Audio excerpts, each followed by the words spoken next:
کہ دشمن ہے نانو تبی کا باللہ من الشیطان الرجیم بسم اللہ الرحمن الرحیم وجوہ یومئذ من یقول شرعا یرہ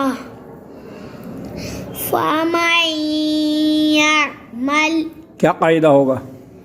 ادغام باغنا کا کیوں؟ نون ساکن کے بعد یا ادغام باغنا کے حرفوں میں سے آیا ہوا ہے، اس لیے یہاں پر ادغام باغنا کا قاعدہ ہوگا. آگے چلو. من مثلہ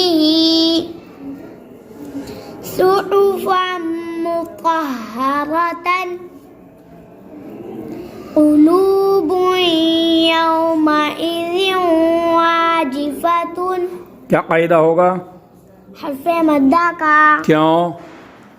پیش والا حرف واو ساکن کے ساتھ آیا ہوا ہے، اس لیے یہاں پر حرف مدہ کا قاعدہ ہوگا.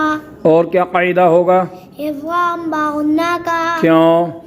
تنوین کے بعد یا ادغام باغنا کے حرفوں میں سے آیا ہوا ہے، اس لیے یہاں پر ادغام باغنا کا قاعدہ ہوگا. یہ پڑھیے. ووالد وما ولد. پھر پڑھو زور سے. ووالد وما ولد. کیا قاعدہ ہوگا؟ حرف مدہ کا اور کیا قاعدہ ہوگا؟ ادغام باغنا کا اور کیا قاعدہ ہوگا؟ حرف مدہ کا اور کیا قاعدہ ہوگا؟ قلقلہ کا کیوں؟ دال قلقلہ کا حرف وقف کی وجہ سے ساکن ہو رہا ہو. ساکن. دوبارہ پڑھو. دال قلقلہ کا حرف قلقلہ کا حرف وقف کی وجہ سے ساکن ہو رہا ہو یا ہو رہا ہے؟ ہو رہا ہے، اس لیے یہاں پر قلقلہ کا قاعدہ ہوگا. قلقلہ کے کتنے حروف ہیں؟ قلقلہ کے کتنے حروف ہیں؟ 5. یہ پڑھیے. من ربک. کیا قاعدہ ہوگا؟ ادغام بلا غنہ کا کیوں؟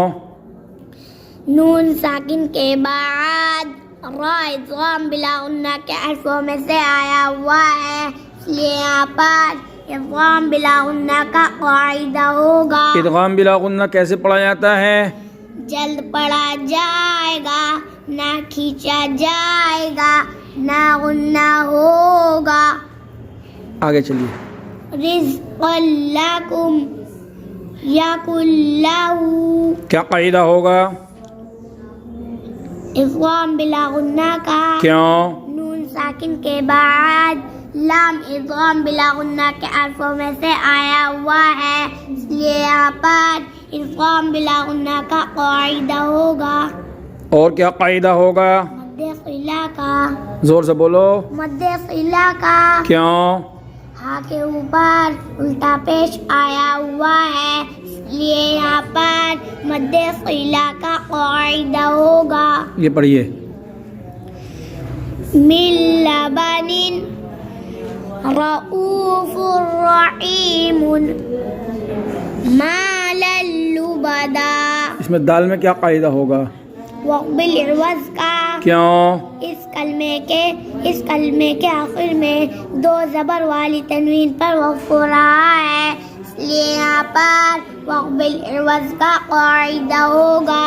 یہ پڑھیے.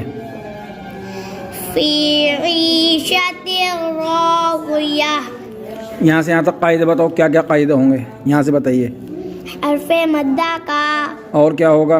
حرف مدہ کا چلیے. اور کیا ہوگا؟ ادغام بلا غنہ کا اور کیا قاعدہ ہوگا؟ یہ یہاں پہ رو. حرف مدہ کا اور کیا قاعدہ ہوگا؟ وقبل ابدال کا. ٹھیک ہے.